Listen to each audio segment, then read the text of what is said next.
Good evening and welcome. Welcome to UCL for those that are not normally with us. My name's John Mitchell. I'm one of the co-directors of the Centre for Engineering Education. So I represent the engineering faculty on the centre, and my colleague David Guile represents the Institute of Education.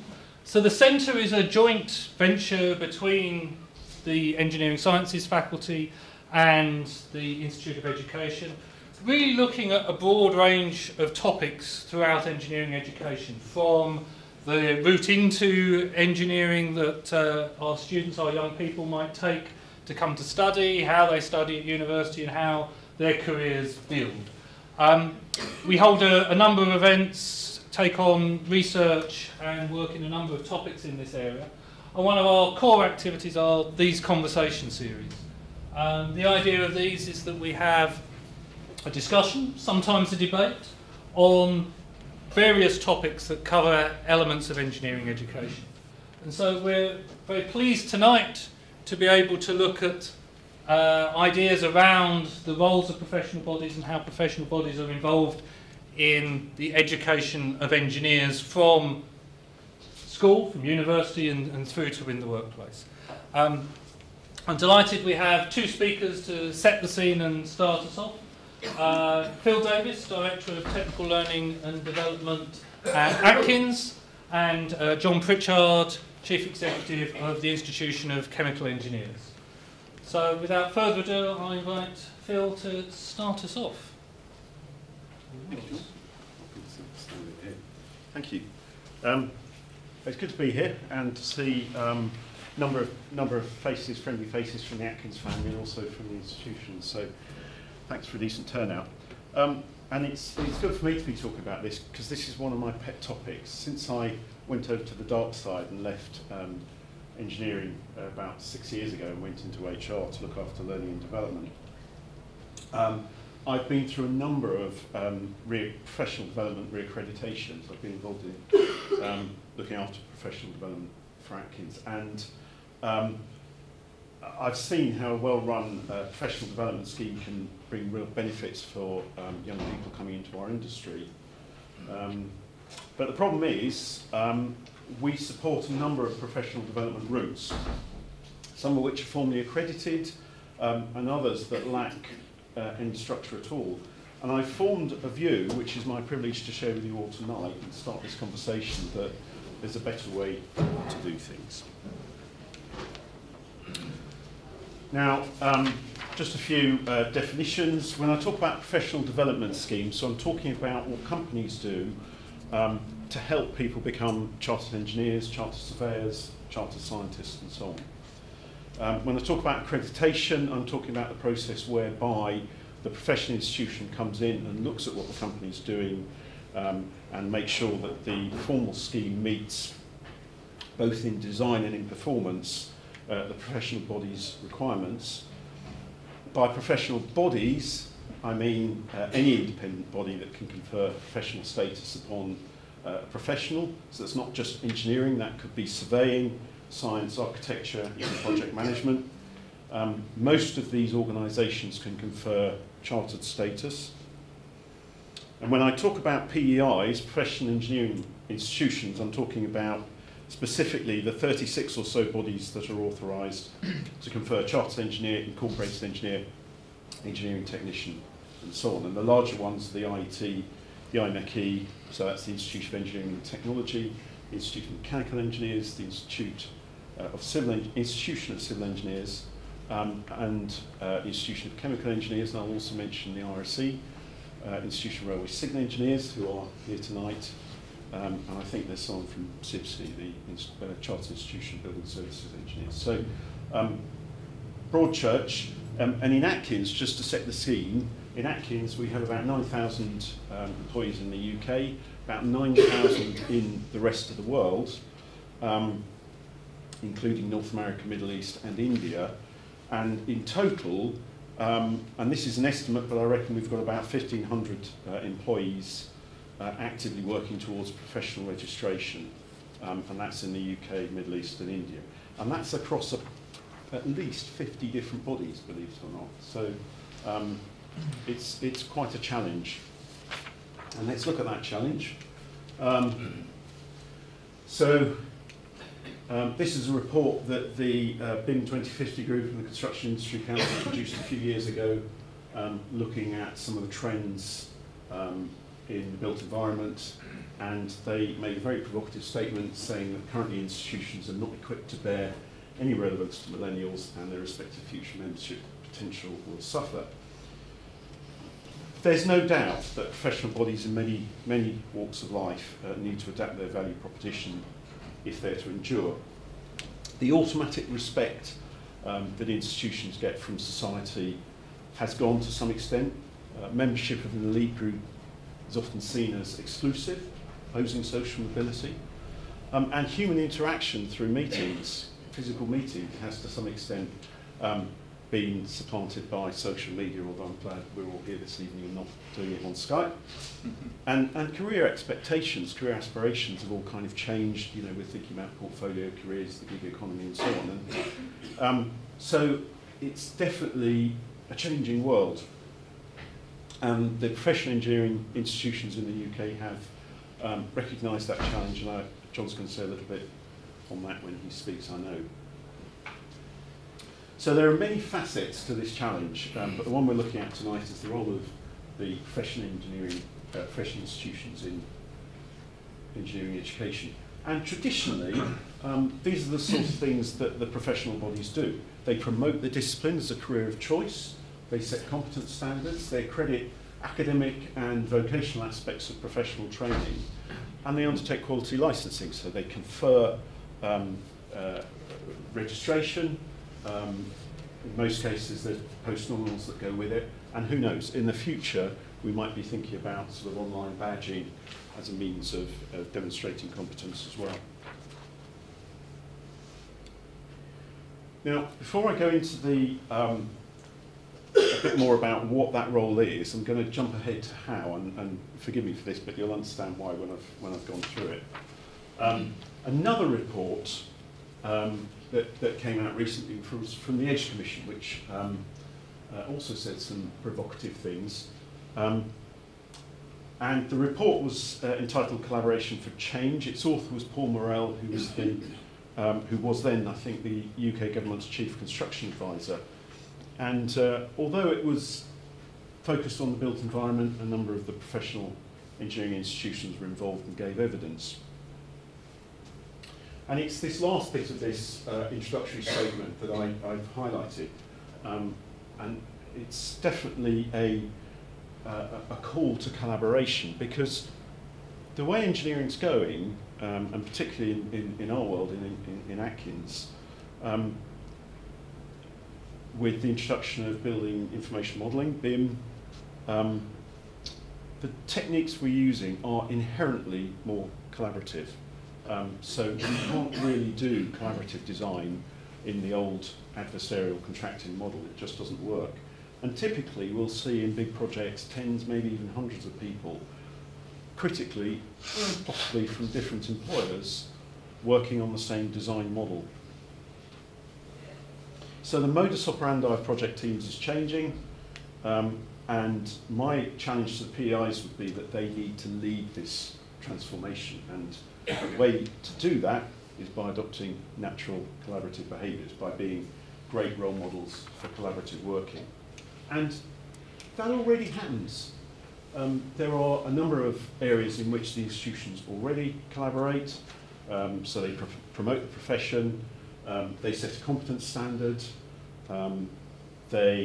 several of them collaborate in the Trailblazer employers groups for apprenticeship standards, and to some extent they collaborate on professional development schemes. There are some joint processes for accreditation, but most PEIs have separate arrangements or just don't accredit company schemes. And yet,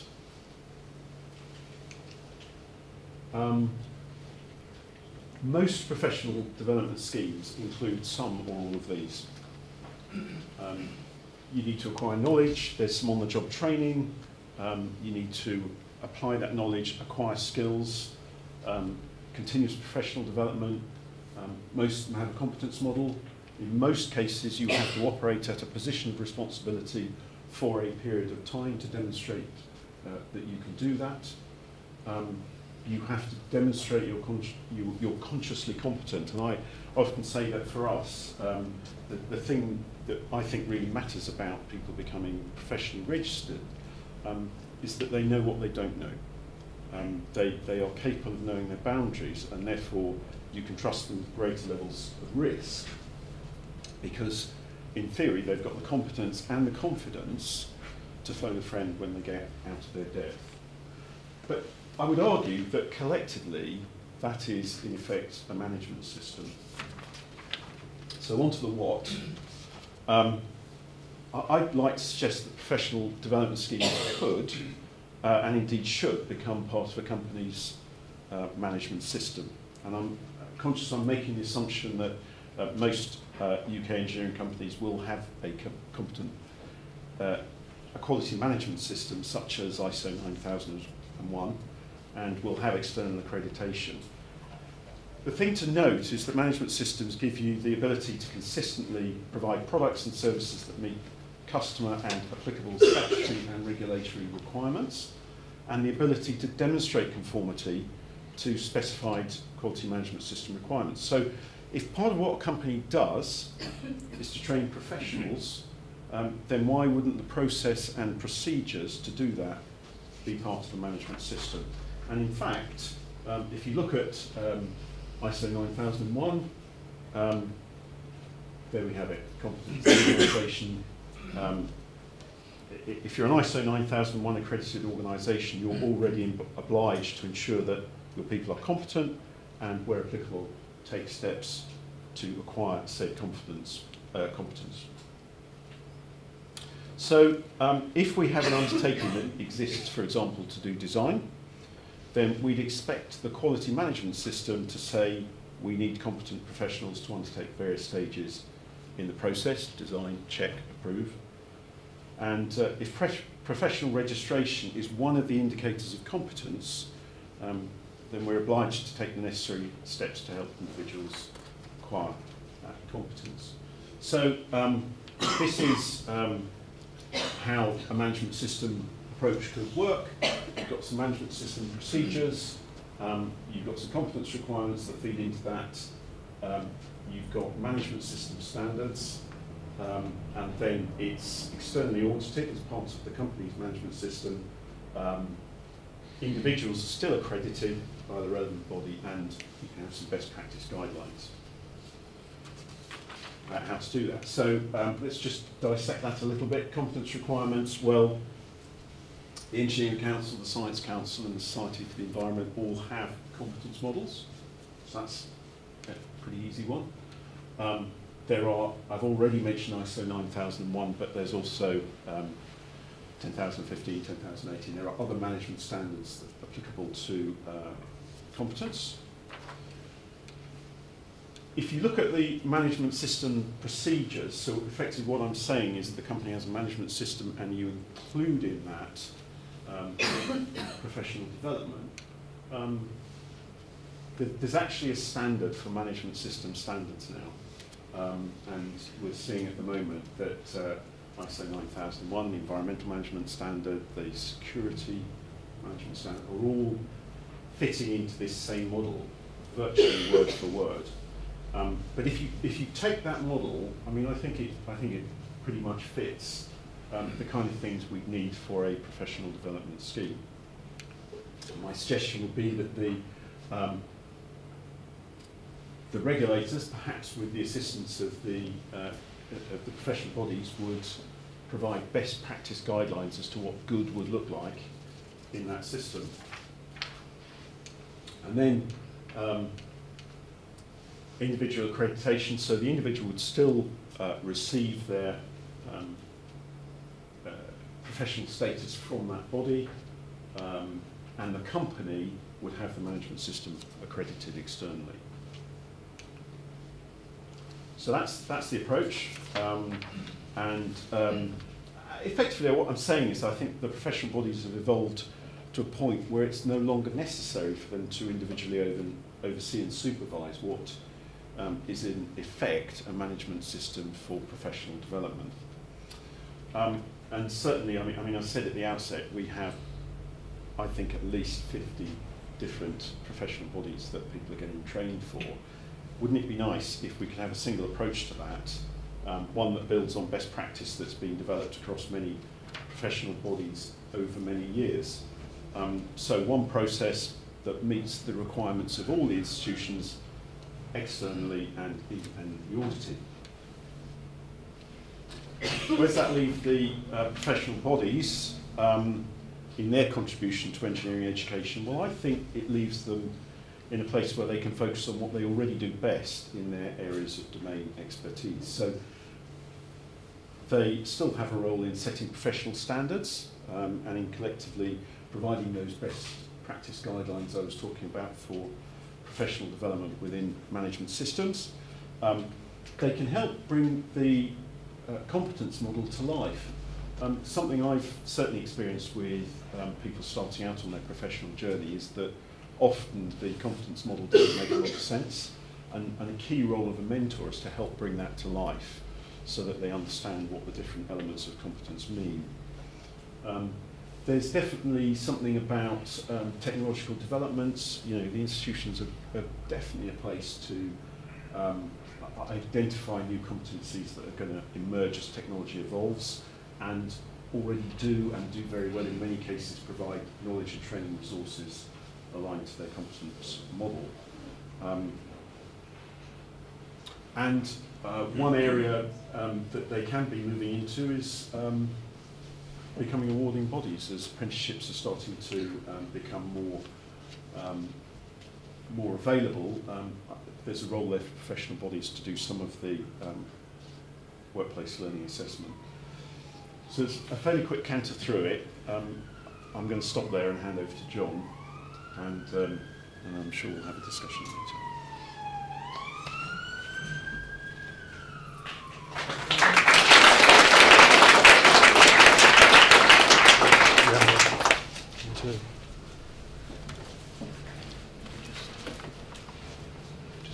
So it's just shining in your eyes. Lovely, thank you.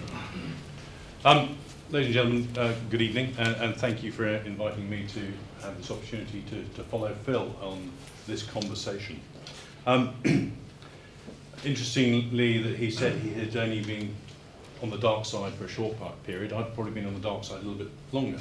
And as once said, are you my father? I don't know. It's a Darth Vader type approach. But I don't think that living on the dark side is a bad thing. I think that actually it's important that engineers get beyond the sort of the core engineering and get out into the world where they can help influence the decisions that are required to further the needs of industry, the profession, and also society. So I don't regret having moved to the dark side probably about 15 years ago. But it reminds me that sort of where did we come from on this journey? And I'm just going to sort of touch back on a little bit of history, because we started out this professional body thing with John Smeaton, who was the first civil engineer, i.e. the non-military engineer, to start codifying knowledge. And through the Industrial Revolution and through the 19th century, the institutions developed ways of codifying and sharing knowledge and sharing best practice. It wasn't until the 20th century that they started going into this routine of becoming qualifying bodies, because they were recognizing that membership of an institution became effectively a qualification in itself, and they formally wanted to introduce that with the introduction of chartered titles in 1922, and the ICE was the first one to do so, and then quickly followed by the other institutions. But looking at that role, so the institutions, they have two key roles. Firstly, many of them started out as that learned society to codify and share knowledge in the first instance, and then they became qualifying bodies. But they've always been about standards, and Phil's talked about standards there and the development of ISOs in terms of both 9001 and the other standards, whether it's 27001 security or environmental standards 14001. But fundamentally, they've been about standards. They started out looking at product standards, and the institutions got together and formed an engineering standards committee in 1901 to establish common standards for steel tram rails. That was what the first product was that they looked at, the standards. And eventually they got together and they were having to produce so many product standards that they thought they'd better form the Engineering Standards Association in 1928, which in 1932 became the British Standards Institution. So the institutions gave birth to what are recognised today around the world as standards. They then, obviously the IT hung on to its electrical standards, but the other institutions freely gave the intellectual property across to BSI so that it could go out into the world and promote what we believe is good practice across the world in terms of standards. They evolved into, obviously, from products into process standards, and that's where you saw management systems starting to evolve, and through the 50s, post-war, management systems really took root. And it's now, as we head into this sort of latest sort of period of standards development, that we're formally looking at, and as Phil touched on there, standards around people and competence and the like. So that's the natural evolution of the standards process. So does that challenge or does that change where the institutions sit on that spectrum for standards development? Well, I think it does, because actually if you talk to someone like Scott Steedman, who's the Director of Standards at BSI and one of the trustees at the Engineering Council, how we take forward the standards that we have for people. UK spec is a competence standard, but actually the process of assessing actually does need locking down and articulating the standard if we're to have a truly global workforce and approach it from a global perspective. Because the UK system, as good as we may think it is, hasn't been universally adopted across the globe. So there is a challenge that we have there, and for a company like Atkins that operates in a number of different countries, how do we ensure that what we're doing here means that there's a portability of skills and a portability of people across boundaries and borders wherever they may exist. But as we look at the role of a qualifying body, there are 4 states of competence, and again, as Phil touched on. There's the unconscious competence, which is when an individual perhaps leaves school and enters university to come in as a student, and at that stage they don't know what they don't know. As they move up the competence path, they start to know what they don't know, and that's sort of the conscious incompetence. And then as they graduate, hopefully they have reached a stage where they moved into the conscious competence. They know what they're doing, but they know there are boundaries to it. And as they become more expert in their field, then they move into the 4th state of competence, which is effectively unconscious competence. So as you can see, there's an evolution process there. The institutions and employers both have key roles to play in the development of that sort of competence curve. But why do we need professional bodies? I suppose fundamentally it comes down to the need for assurance. There's a need for assurance of competence by third parties, and there's a need for assurance of the knowledge, because there's plenty of sources of knowledge out there in the internet age, but how do you know what good looks like? And so I think that the whole role of a professional institution is around professional development. Whether it's the professional development of the individual through a training scheme, or whether it's the professional development of an individual through a qualification system, that is about professional development. So underpinning the development of an individual throughout their whole career with the knowledge resources that they can draw upon and call upon through their full life. The danger of some institutions is that they look at it from a perspective of saying, well, actually, once you've qualified at the average age of, say, 33, 34, then actually the institution, it has material for you, but you don't need to call upon it. So what you will have seen from the Engineering Council in the last few years is a move to the mandatory recording of CPD, the mandatory sampling of for those who are professionally active, to ensure that people are recording what they're learning. And as I'm sure, if I asked you in this room to produce your CPD records, there will be some groans. There may even be some pain. But fundamentally, you do need to go through a CPD cycle to actually properly learn. We all know that. In an education environment, if you do not reflect on your learning, then you're probably not assimilating the learning in the way that you should. So actually, having the institutions help us in that respect is one of their key tasks. But looking at perhaps moving to the future a little bit, we touched on collaboration, we touched on where the institutions can get together. Somebody once said to me, well, why is there any sort of, why are there 35 engineering institutions licensed by the Engineering Council? If you go to Australia, if you go to Hong Kong, there's a single institution. Many people forget that actually in this country, the birthplace of the Industrial Revolution, we have a rich heritage in engineering. The net result of that rich heritage is that we had proliferation of engineering institutions through the 19th century and into the 20th century. Is that proliferation a bad thing? Well, you can tell people what not to do. Whether they listen to you is a different matter. And the way that communities of practice operate is that if a community of practice doesn't exist as recognised by the individuals that are in that area of practice, then they'll create their own. So you can't stop the market creating communities of practice. So trying to suggest that all the institutions merge into one is a non-starter. However, that doesn't mean to say they shouldn't collaborate. And as practice has evolved, then collaboration is becoming increasingly important. So when you look at collaboration, there have been, or there was a review launched 18 months ago by the 3 large institutions with the support of the professional engineering community, and it was looking at, chaired by John Uff, QC, an eminent QC who was co-chair of the Common Inquiry and the Ladbroke Rail Inquiry.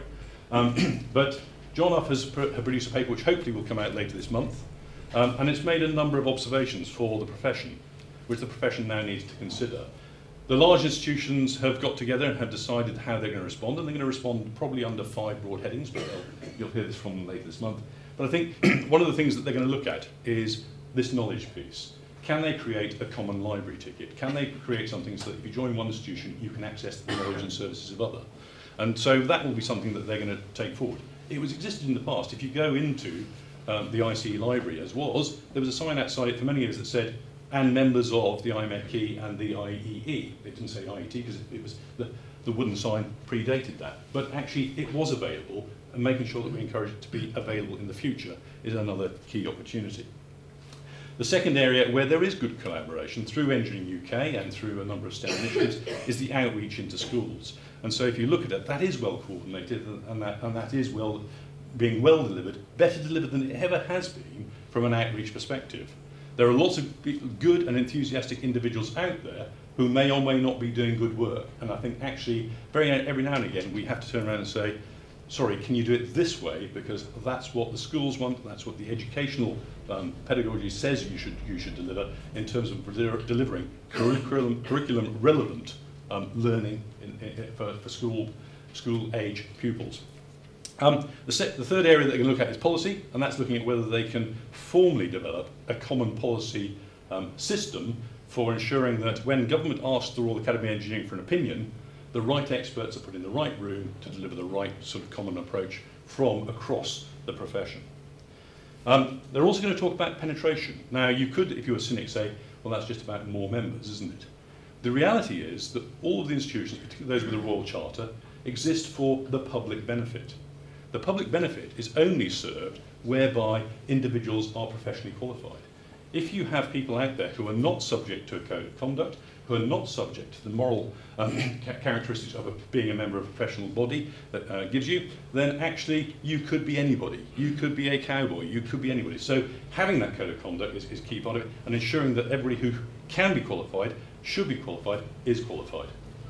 And the last one sits around accreditation. And we touched on the accreditation of IPD schemes, and could we do more jointly together, and accreditation at universities. Could there be more activity in relation to universities' joint accreditation by institutions?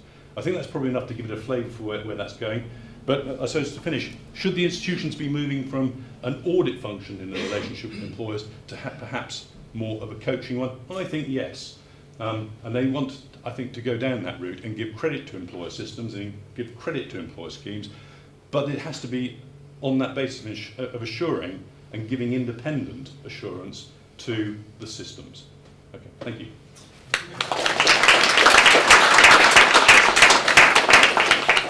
So we're running out of chairs, so if you want to sort of bring your chair with you, I guess is how we roll here.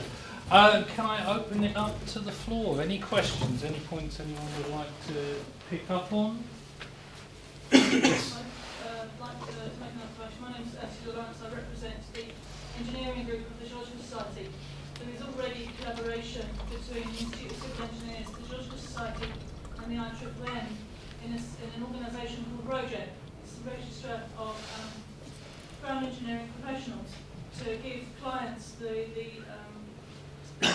confidence that they are indeed engaging both pre-chartered and post-chartered professionals of the right calibre and experience. Thank you for There's that. already an example where another organisations, professional bodies are already collaborating. Yeah.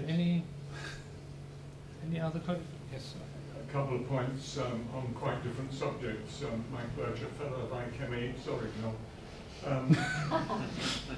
The first point is, a point was made about what schools want. I've done a lot of work with colleagues in South Essex in recent years in schools.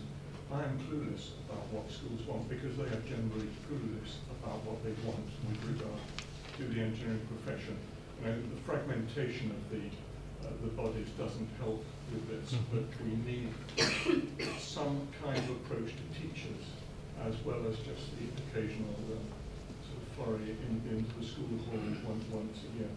My other point was quite different, which was we've managed to talk now for about half an hour. We did mention Australia, I think, but we've not mentioned any other EU country. And could we not benchmark against what is seen to be best practice in other EU countries? For my own part, I am up to my whatsits, or at least my hardness is, with long reports from the fragmented institutions of this country. This morning it was Engineering UK, and I think 157 pages. And I don't get to read all of them.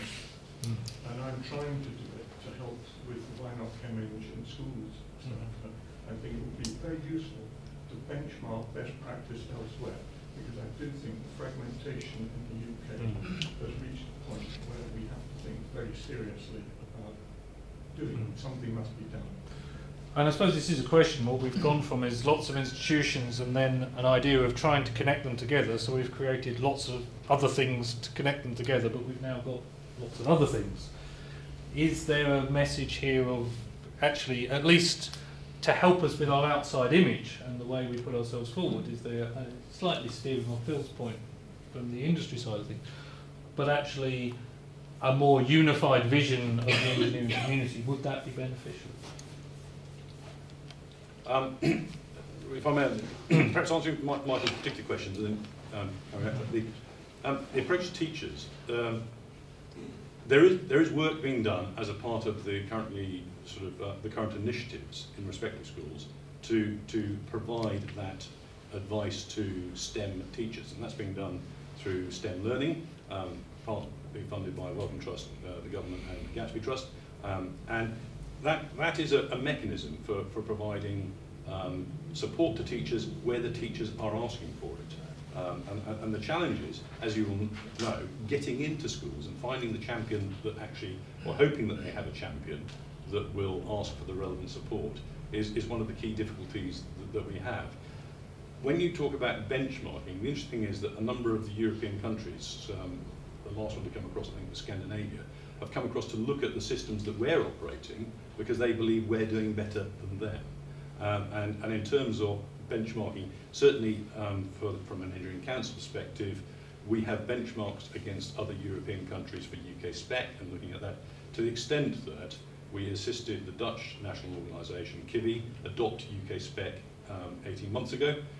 There are talks going on with a couple of other European countries because in the post-professional qualification directive environment, they can no longer rely upon the statutory systems that their countries, particularly around the Mediterranean, they adopted, which were protectionist. And so as they move more to free markets, they are looking for competence recognition schemes that will allow them to have the engagement with the employers as professional bodies and to deliver the public benefit, which is the safer outcomes from an engineering perspective.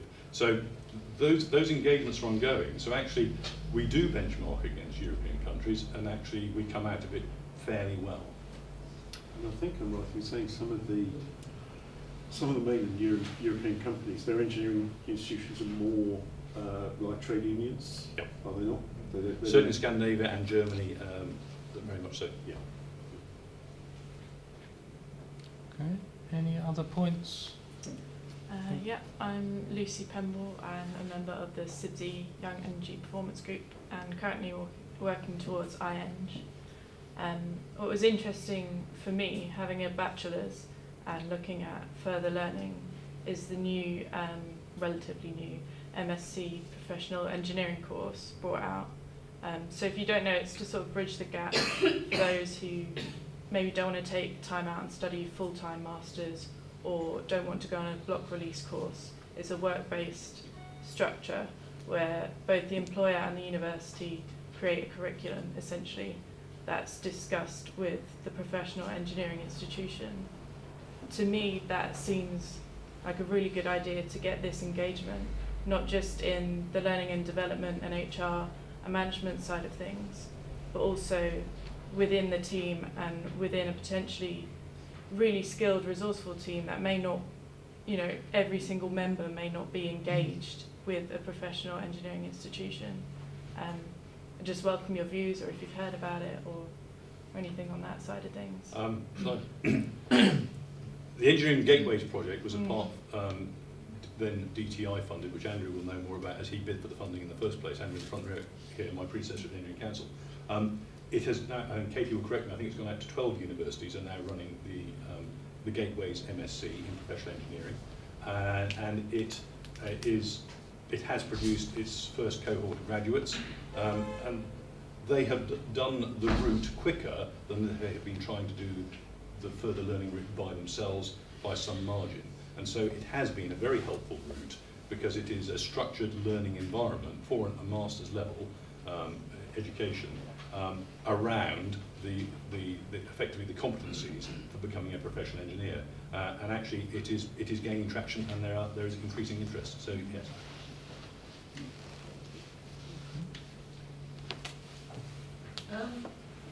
I'm Sheila Hoyle. I act as a project manager for something called the Technician Friendship Consortium, which is maybe up this in this room.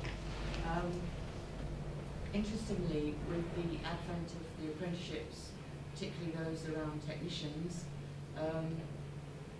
we're going to end up not with you just having 50 organisations to deal with for chartered status. You're also going to have all of the professional institutions to deal with separately around the apprenticeship endpoint assessment and all that goes with that.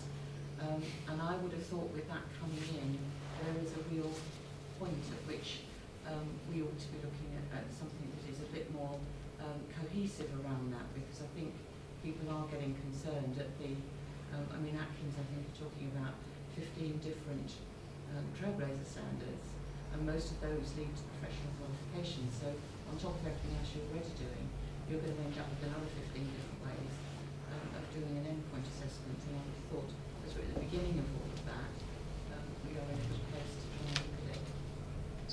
So Sheila, you and I worked on a level 3 rail engineering design technician standard that, as with all the apprenticeship trailblazers, the idea is that they lead up to a professional qualification if they can, and this one led to engineering technician. If the institution's not the awarding body, effectively the candidate has to go through it twice. Once in their endpoint assessment on their apprenticeship and once to become registered. And we would dearly like to see those become the same thing. And potentially one of the ways of doing that is if the institution becomes the awarding body. And who knows, that could be a new revenue stream for the institution to become an awarding body. Or they are undoubtedly going to have to be a part of that process, because there's certain things that only institutions can do. And it was interesting that one of the other, I'm trying to think which one it was, but one of the other standards was challenged by government in that the feeling was that the endpoint, the institution that was going to be involved in the endpoint assessment wasn't sufficiently independent. Turned out they had a government charter to confer professional status, and they were the only people that had that government charter, so it couldn't be anyone else. I think that the second piece of that is, whilst there is the role of the institutions in delivering the endpoint assessment, and that I think each institution will need to make its own decision on whether it can participate in that way. I would hope that they can, but clearly there is a challenge around that. Beyond that, then there is the moderation of endpoint assessment, so that it ensures that it complies with national standards. And obviously, the other body that would involve in that would be the Engineering Council potentially. But obviously, as you're aware, Sheila, there is a hugely challenging environment in the policy of apprenticeships, the area around apprenticeships at the moment, because landing certainty with the Institute for Apprenticeships is not easy in the current climate. So I think it's getting to the stage probably whereby sectors, such as the engineering sector, need to tell the Institute for Apprenticeships how they're going to do it. Otherwise, we will end up with a situation whereby we will have completions in September and no coherent system for delivery. Now, I've heard some very upbeat messages from those involved in the IFA, but it's yet to materialise in terms of actually tangible decisions and guidance. But I think your point about the engineering institutions, they're actually saying this is the way it should be done, is because that voice hasn't really been heard so far.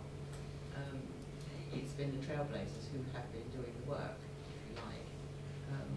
And we have, as everyone knows, we have yet to have the appointment of any of the institutions as the assessment organisation. So we are struggling somewhat.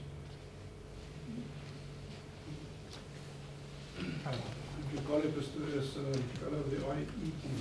My question is about international accreditation. So then John mentioned about, if you go to one library, some of the others will say, if you remember, you can come in there in the UK. But internationally, what is the trend of recognizing, say, a chartered engineer in the UK and in the US that have something different? And there used to be something called the Washington Accord. So what is the trajectory in all of this, and where do we have this international sort of accreditation recognition, so that if you go to the other country, you have a similar status there, or something like that? So just the trajectory. Well, the International Engineering Alliance is an overarching organisation that includes the Washington Accord, which looks at the educational formation for those heading towards chartered engineer, or for those heading towards a senior level of registration in the respective countries. There are other accords such as the Dublin Accord and the Sydney Accord, which are related to high engine and tech.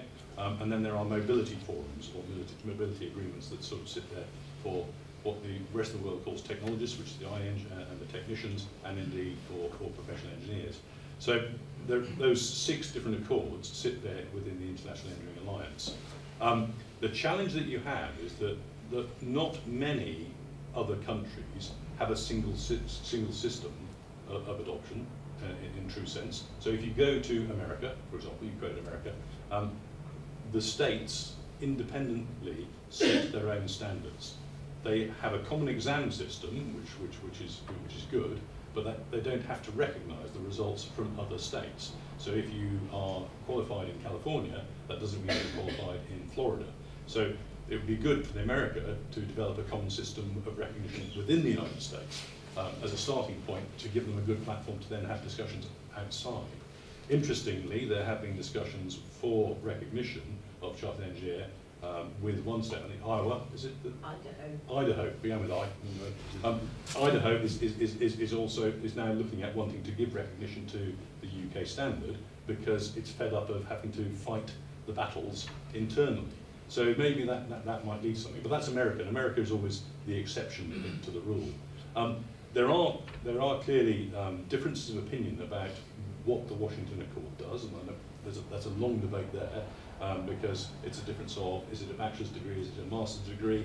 We sit in that interesting position in that we have, as a part of Europe, and that's Europe, not the European Union, signed up to the Bologna Declaration, and therefore we have got the integrated masters recognised as a Bologna second cycle degree.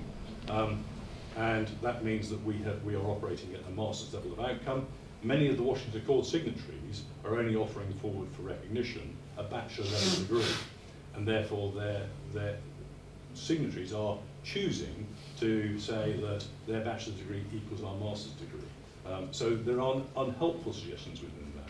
But fundamentally, the mechanisms are there, but making them work in a fair and transparent manner with any international accord is always a challenge. But the mechanism there, and it underpins most of the professional bodies in this country membership recognition systems, because it gives you a known tariff.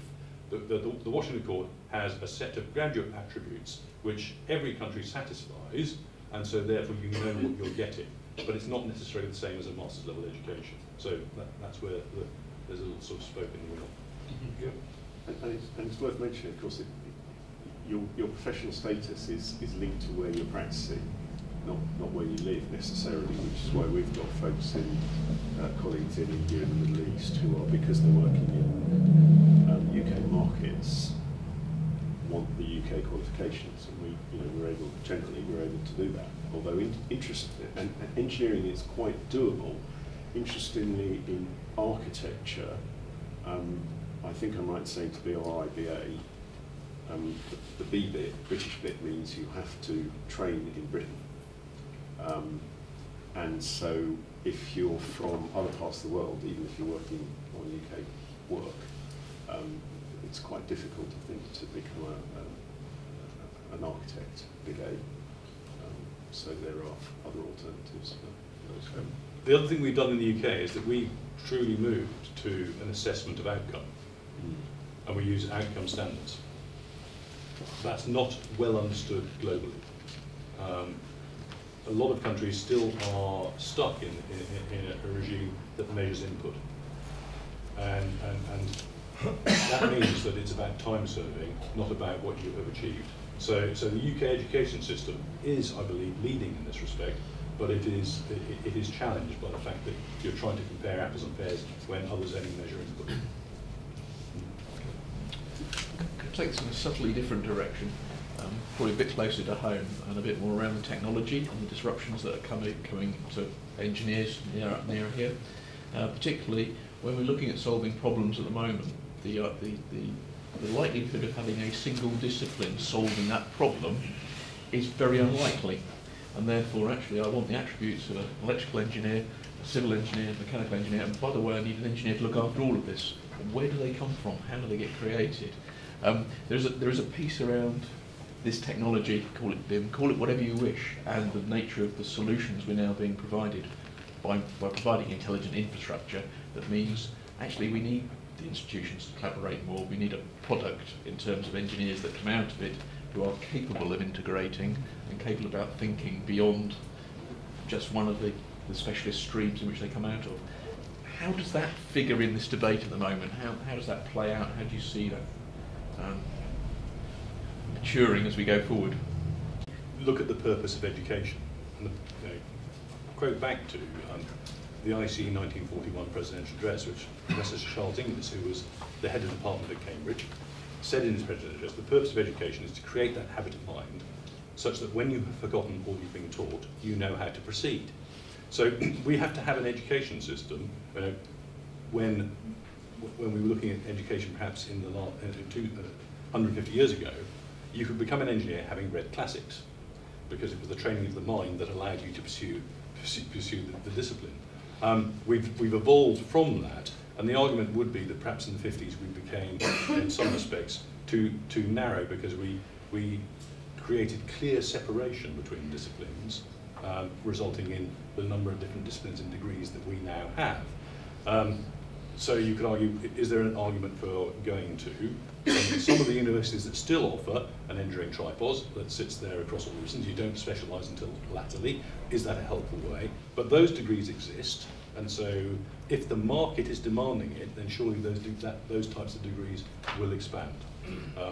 At the moment, they tend to be offered in Cambridge, Oxford, Durham, and at the more elite, should I say, those universities focused on excellence, and a very academic approach.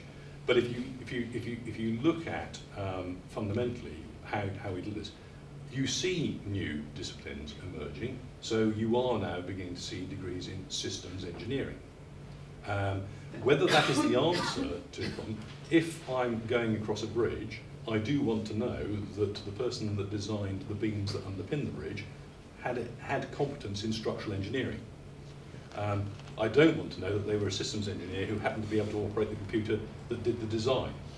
So you still need that discipline. What I would like to know is that whoever brought the structural engineer together with the civil engineer that did the road course, and that the electrical engineer who did the signalling or the lighting, and the mechanical engineer who did the bridge joints and the bearings, I want to know that that was all brought together in the right way.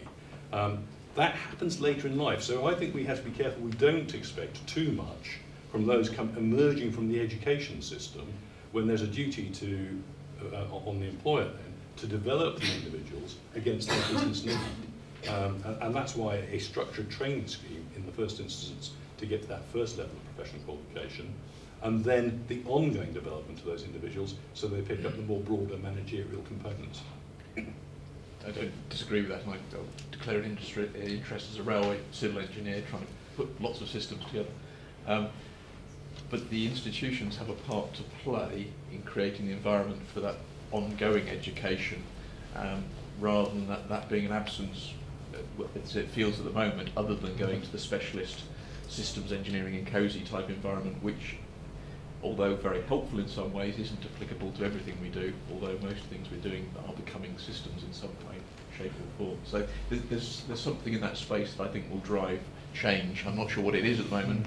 I think, as I said in my short presentation, the purpose, I think, of the institutions is to deliver professional development, not just the pre-qualification professional development, the whole life professional development. And that actually needs revisiting how that is delivered. Thank you. There's a program here at UCL called BASC, Bachelors of Arts and Sciences, and they asked me and the engineering faculty about whether it was possible to get some of their graduates accredited, because they do a mixture of science and engineering programs. They can take a somewhat eclectic mix. But some of them do an engineering track. And we kind of spent a little while kind of looking into it, and the answer came there back, no, because basically the accrediting bodies don't work that way, because they don't recognize that there are engineers who aren't specialist structural engineers or specialist chemical engineers in the way that you just described.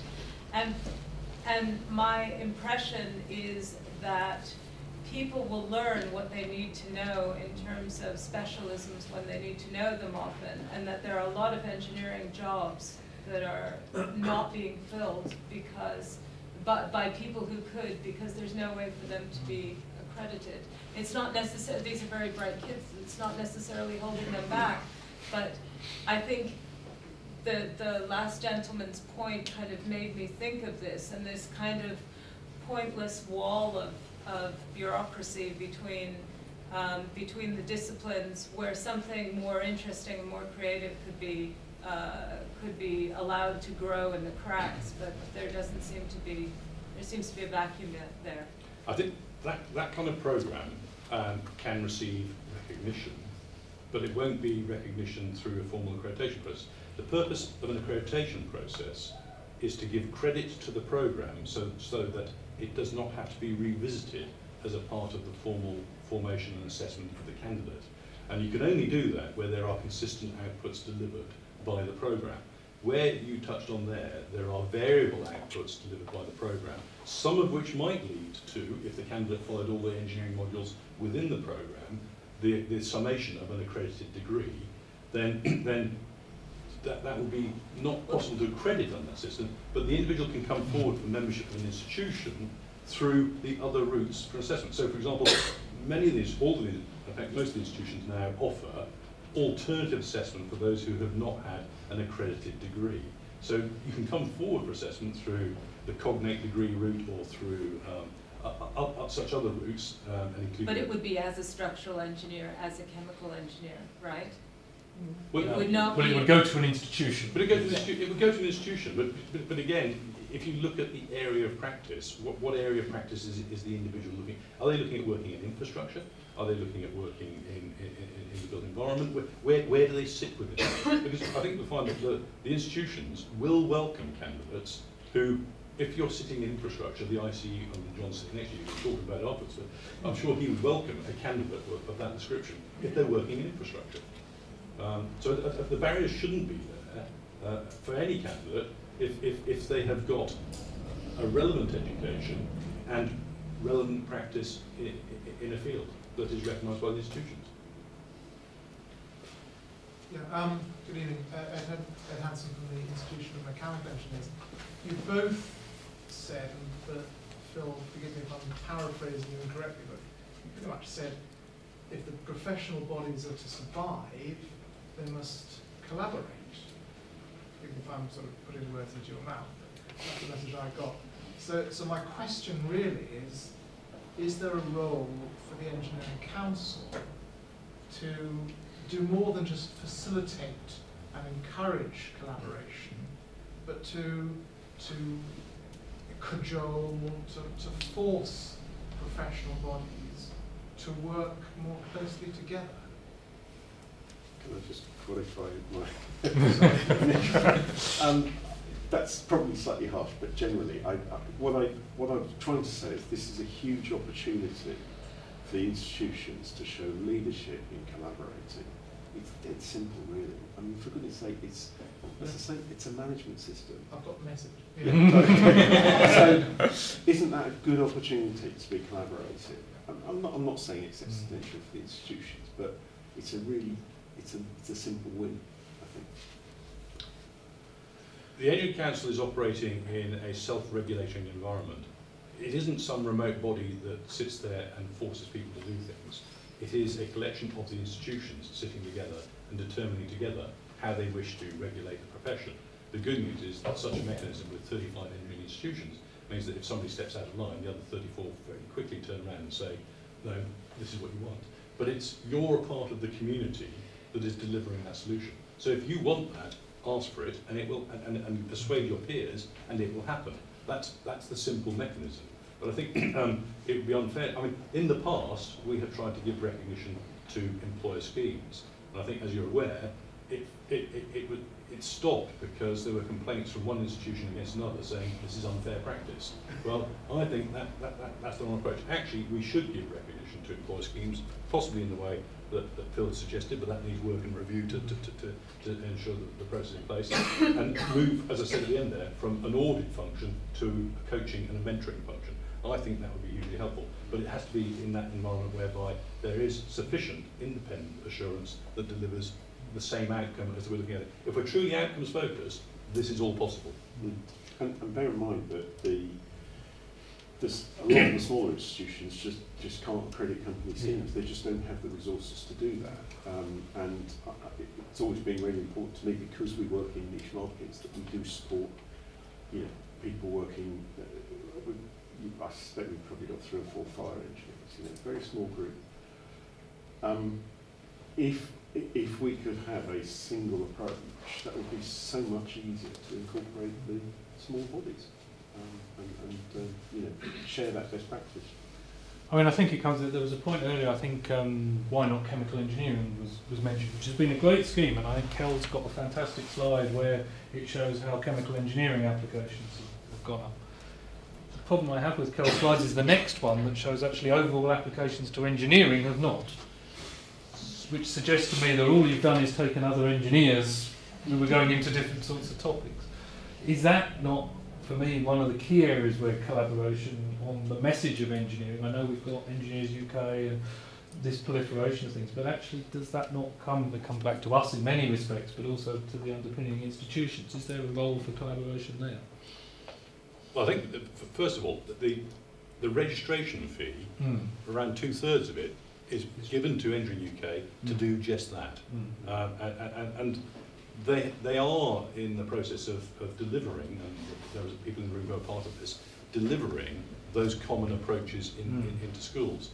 The fact that, I think the interesting question there about did the Why Not Chem Eng steal from others, that's quite a challenge, because if you take broad numbers, in each cohort, in each year of birth, going into a school year, there are around about 700,000 pupils.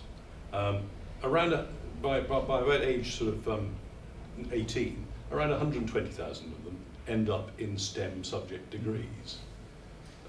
So if you look at it, around 22,000 on home students only are looking at engineering programs.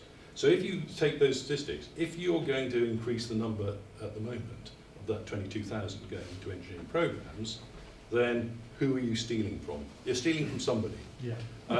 Now the market is cyclical, and you'll find that in construction there's a boom-bust cycle. So I know for a fact that in 1990 there were 3,000 home students entering civil engineering programs. By 2001 that was down to 1,700. Yeah. It's now back up at around about 3,000 again. So you know, there's a cycle in all of these things that will be driven by the market.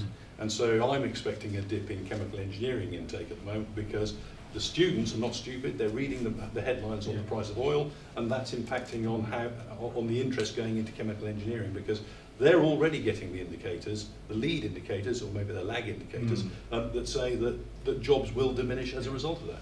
Now, the fact of the matter is, you're not fundamentally changing over time the numbers going into engineering programs significantly. What you are changing is how they divide themselves amongst it. And the difficulty is, if you were to be more successful, and one of the areas that we keep hearing is, we're very poor, and we're very poor in comparison to other European countries in relation to gender representation in engineering. And on the national register, it's around 6% of the register is female. The average going into university is around 15%. The good news from my perspective as the ICME is that chemical engineering is well above the average, but there are other disciplines that are well below the average. But fundamentally, we're not getting that. But on the other hand, if you then look at the medical profession, they have a disproportionate number of females going into it. They're all within that 120,000 going into STEM. So if you were successful increasing the number of engineers, increasing the female representation, you're stealing doctors and nurses. That's or physicists. That's not so bad. But we don't need them. As someone with a physics degree, nobody needs physicists. You have to come and work in an engineering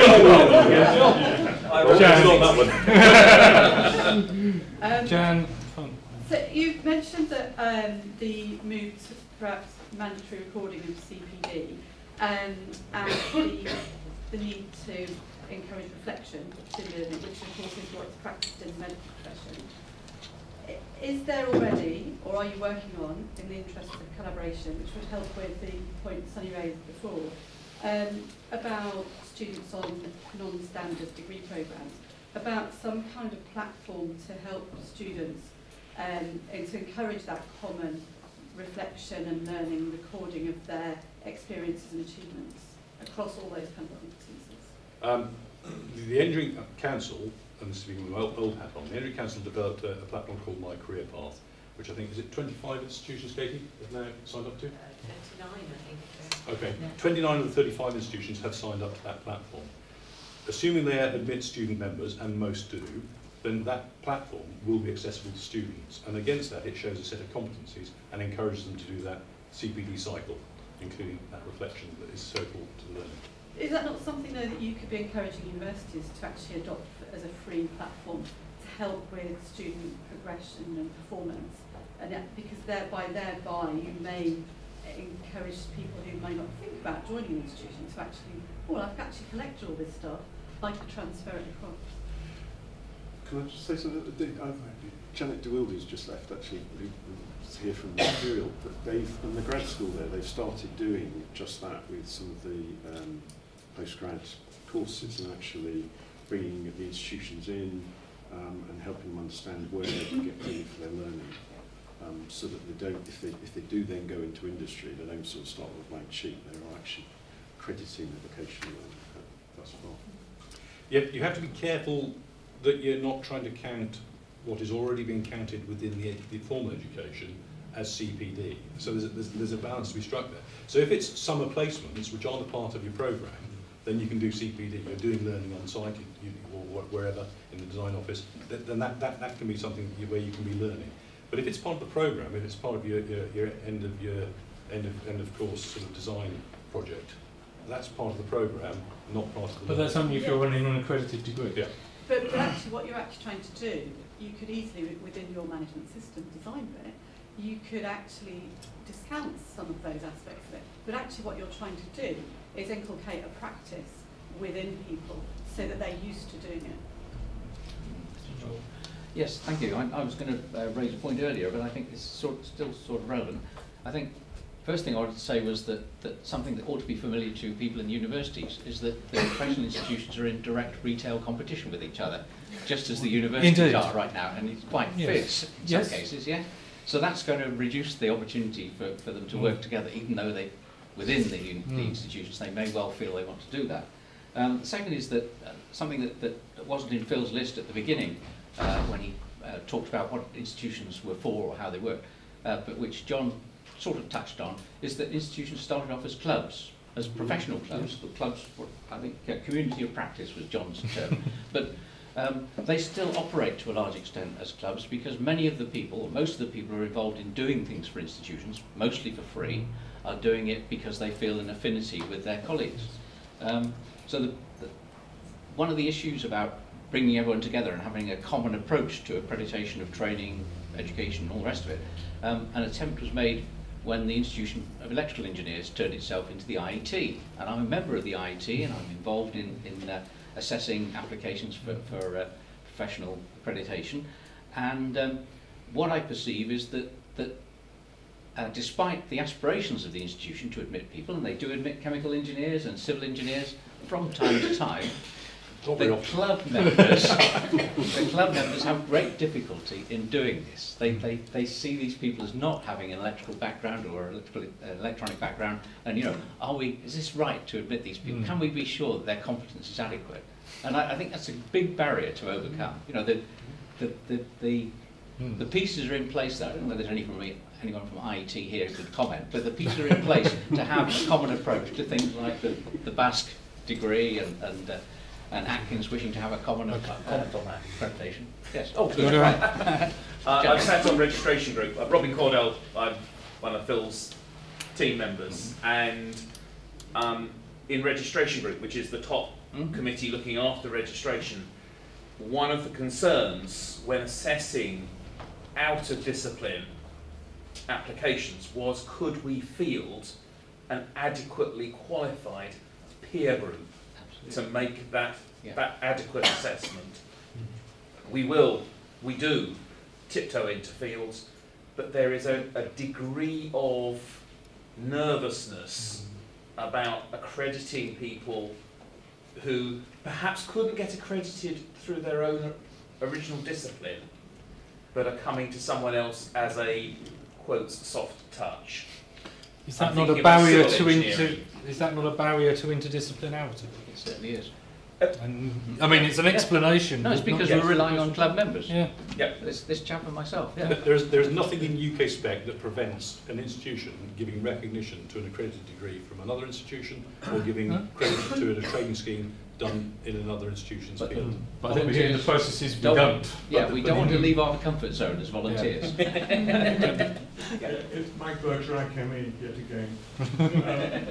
Just going back to the why not ChemEng question and the stealing of engineers.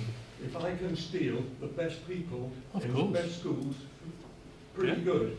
I'm up for it. The guys that we're putting into the schools in South Essex, I used to be a BP project manager. John Munnings Terms, who works with me, is the chief risk engineer for Navigators Insurance, and so on. And we've all worked all over the world, and we can tell a jolly good story. Now, what we usually do is stand outside our stand and say, do you want to be an engineer? And they usually jump back, and so do the parents, and the reason they jump back is they have no clue of what an engineer is. And in this country, as famously said by Sir John Brown, to whom I owe quite a good pension, professional engineers do not mind washing machine repairmen being called engineers. We bloody well do. And the result is that when you get into school, the views of parents who have a lot of other stuff on their minds about what a professional engineer does are very, very hazy. And it's at that level that we need to really do something. I would say for IChemE, it's also the excellent Claire Cook coordinating a lot of stuff from the centre, who's very important to us at putting the tools into the hands of people going into schools. But that question of what is an engineer is important. And I just add one other thing about registration. I've had the experience of managing a project in the States where we had to hire somebody off the street because he was a professional engineer in the state of South Carolina to sign all our drawings which have been made in London. There's a workaround if you're working in a big company. There's no workaround for that if you're working as a very small consultant or a sole trader, and it does become quite a problem. As the son of a washing machine service technician, I've always had difficulty about the term, I must admit. I'd just like to go back to Phil's initial point about millennials and appealing to younger people coming into the profession. If we look at the way the world of work is changing, individuals themselves are not going to be so loyal to companies. They're going to want more job mobility. They're going to want to be driven by things. I want to work with these kinds of people, not necessarily in this kind of profession. But I don't feel at the moment in the discussion we've really looked at those individuals as proper stakeholders in this, and in any kind of systemic design, that's going to be very important, and it's going to require collaboration. And we've also got evidence of anybody who takes a gap in their work and tries to get back into engineering at very, very poor rates of getting people back into work. Again, that requires collaboration. And I'd just like to make one other point. When it's lovely to hear that these institutions are going to collaborate over knowledge, but a body of knowledge is wider than just disciplines and practices. It's knowledge of roles, sectors, career paths, work, etc. Yes, it's a broader thing. So that they need to define what they mean by a body of knowledge first before they think about collaborating on it. Can I take from Kel and then from David, and then we'll sort of wrap up, and if there's anything to come from that. Thank you very much. I'm Kel Fiddler, former chairman of the Engineering Council and Vice Chancellor of Northumbria University. I should add that I'm proud to say that I led the group at the Engineering Council that formed UK Spec, and also the first output standards statement that has become AHEP. Having settled that glorious stuff, I'd like to throw a bit of a grenade into what we've been discussing.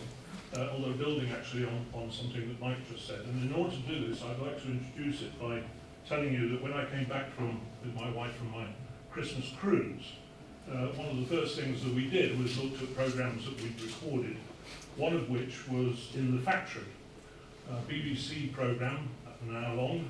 It was, I think, the 7th of a series of such programs, and my wife and I, bless her, have watched every single one. They're all about manufacturing. They covered cornflakes, they covered crisps, they covered Nestle and Kit Kats. Do you know that Nestle make 18 billion Kit Kat fingers? And they covered, and the glorious Christmas one was about mince pies. Mr. Kipling, mince pies, I think I got the figure right, 300,000 per hour. Here were 7 hours of TV in prime time, all about manufacturing, all about engineering, one way or the other. We counted how many times the word engineering was used during those 7 programs. It was 4. 4 times was engineering mentioned by that particular branch of the media. And of course, and I'm sure others would echo my thoughts, not a day goes by without the media letting us down in engineering. They do it in several ways. They either ignore it, and I've just given an example of that, or they attribute our engineering efforts throughout the country to science and scientists. There was a case recently of a chap up at Strathclyde University who has a degree in communications and is working in the electronic engineering department, and he's found a way of identifying when illegal flying objects are in space, identifying them and I think shooting them down. Very good. Described by the media, the BBC and so on, as a scientist working in an engineering department in Strathclyde University with a degree in communications engineering. So I could go on about all that. What's happening is the media is doing us a complete disservice in the way that we try and raise the profile of engineering in this country. And so Engineering UK is spending all those millions every year doing that.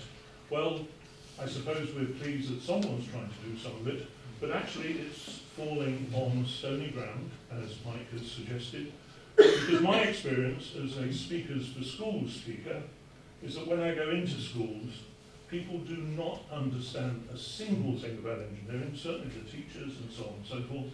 And so we will rely on those children who go home and say, I had a wonderful lecture today from Mike or from Kel Fiddler, I'm going to be an engineer. We rely on the parents saying, what a wonderful idea.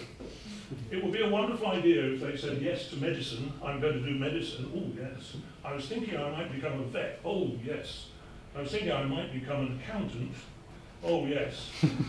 Because of course the parents, by and large, they recognise such professions and they know what they're about. Engineer, it's that old hackneyed thing about the washing machine. So what can we do about this? What we need to do is re-educate our society about what engineering is about. An impossible task, but we can at least make a start. And we could make a start by doing something which is implied by the topic that we're discussing tonight, but not actually stated explicitly. We can educate through our professional institutions, the media.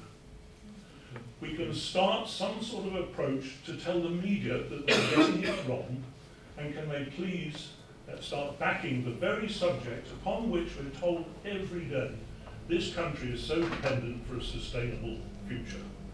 And that at least would be us doing something. And how can we do that? By getting the professional institutions to collaborate in order that we have a concerted force to try and educate the media. That, I think, is one of the most important things we could do at the present time. Giving more lectures in schools is not going to do it, because you might not happen to know that the Royal Academy of Engineering produced a report at the back end of last year, which suggests that there are currently well over 600 initiatives in our schools in order to increase the number of young people wanting to do engineering. Sally or Marion? Yeah, I just want to make a quick point specifically related to the media. So I earned my living as a tech journalist for decades, technology journalist. So I wrote for both the Popular Science Press, New Scientist, The Economist, etc., but also for Electronic Engineering Times and Laser Focus World and Wavelength Division Multiplexing Solutions and such. And the problem is, let me just explain that although this sounds good, the problem is, first of all, that there are very few scientifically literate journalists who are employed anymore in the mainstream media. This is a serious problem that's going on. Also, I can tell you as someone who spent my life trying to get engineering stories out to the public, incremental engineering advances, which is where the action is, right, in engineering. It's all in doing it a little bit better, being 10% better, twice as good, 10-fold increase, right? That's not a news story. You're never going to get that past your editor. So although I think, go get them, you're not gonna get them that way. Maybe you can do it through the education system, but I don't see having a big impact on the media. We can't even get science stories, like big science stories, climate change level science stories into the media. Getting engineering in is going to be a really hard sell. I feel a future conversation soon. David, and then we'll just give a last word. There's a different question for John and for Phil. Phil, you put this big emphasis at the start on collaboration, and the focus actually has been engaged with the audience very much around collaboration between the institutes, which you spoke about. But you also said about collaboration between engineers. And I was curious, though, that the assessment that you picked up on your slide was individual assessment. So could you say a little bit about how Atkins assesses individuals? Is it just looking at the individual skill, or is it looking at how they work in a team with others? Because it seems to me that's part of what I thought you kind of point to. And John, to go back to the millennial point which was raised a moment ago, actually, you've put this big emphasis actually on the future of the professional institutes is actually through CPD. But I'd quite like to know what's going to be the new kind of CPD that will bring in the millennials, because Phil implied, if I'm quoting back, Phil, that with your phrase phone a friend, that a lot of the CPD is actually through networks, in which case that kind of bypassing institutes, other than actually for accreditation purposes. So I'm just kind of curious, for any professional institute, what's your kind of unique kind of attraction to an engineer for CPD other than accreditation? And how does Atkins tackle working across the boundaries, which is what a lot of people actually ask about? Okay. On the sort of individual assessment bit, that was primarily talking about the fact that you still have the individual assessment by an institution to attain accredited professional status. You still have to have that, and the way it's done is generally, and that's why I put up that slide of, you know, most schemes involve these things. In most cases, you have an application process, you write a portfolio, you get people who've been involved in your career to sign off bits and pieces of your experience against the competence model, so that you put it all together and then you can go for your professional review. Now, part of that is your professionalism, your ability to operate as a professional. So it's not just, you know, whether you know the technical parts. It's also about the transferable personal skills. And we certainly take very seriously the fact that, for example, we need people to be able to work in teams. We need people that are curious, they're open to new experiences, that are capable of being challenged and can challenge others. You know, that all of those are the kind of things they need to be able to work in multidisciplinary environments. But in addition to the teamwork, surely one of the things that, and it doesn't matter if you're an engineer, whatever your specialism, or any other kind of profession, if you're working across interdisciplinary, interprofessionally, you have to kind of get a working sense of how the other people you're working with, yes. How does that get captured? I think it's, okay, so in early careers the focus is primarily on people getting chartered, but I think there comes a point where, and John was alluding to this earlier, that you develop beyond that, and I guess what a lot of disciplines would call project management, other disciplines are called design management, you know, but a lot of what they're doing is bringing together different strands of engineering practice to deliver a project. Now, I would argue that some of the most, some of the best people operating at that level are good because they're interested in what goes on in the other silos. You know, they're happy to look over the top, look across the silo, and you know, in engineering, the risks at the interface. You know, if everyone sits in their silos, there's lots of risks. So you need people who are comfortable with being uncomfortable and, you know, want to know what the other disciplines do, because they're the ones that will be able to stitch it all together at a, you know, a big multi-disc project situation.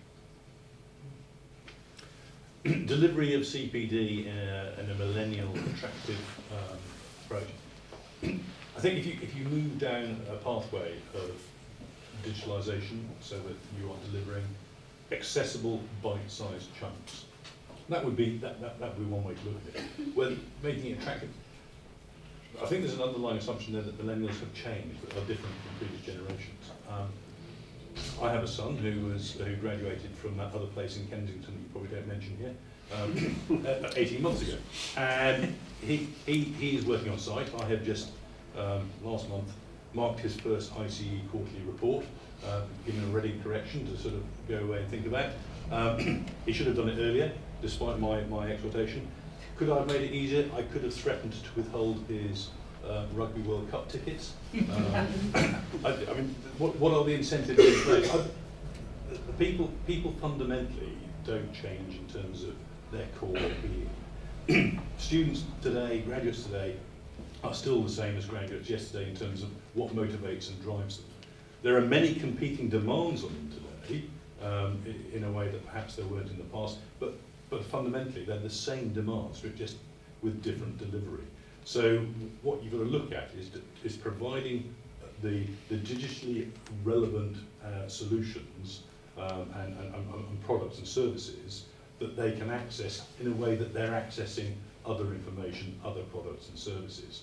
But gosh, there's a huge cost to that. So the good news is that as a part of the response to the UF review, the IET, who have used the revenue stream from the wiring regulations to develop some robust digital platforms, have said they're prepared to share those with the other institutions so that they don't have to incur separate development cost of such platforms. So the opportunity is there. I think it's just around the corner, and I'm hoping that we will secure common delivery of such things in the near future. But again, it's all about have you got the platforms, have you got the systems for putting the content in the platforms, and have you got the content.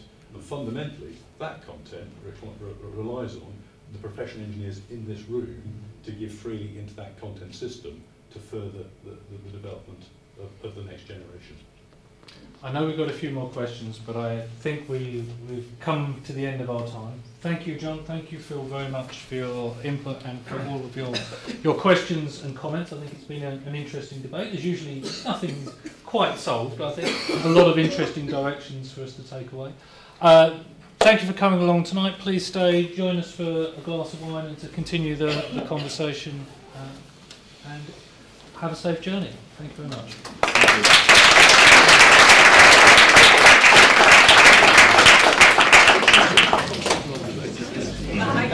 Thank